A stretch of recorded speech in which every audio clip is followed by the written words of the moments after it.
السلام علیکم ورحمۃ اللہ وبرکاتہ۔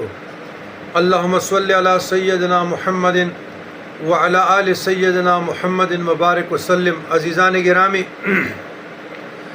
استغفار کی فضیلت اور استغفار کا طریقہ۔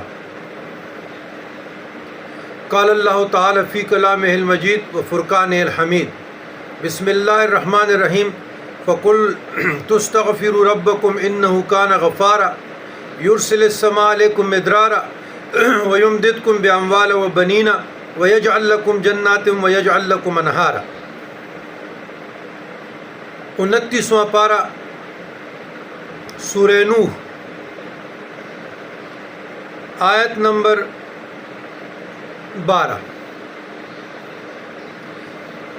ارشادی باری تعالیٰ ہے،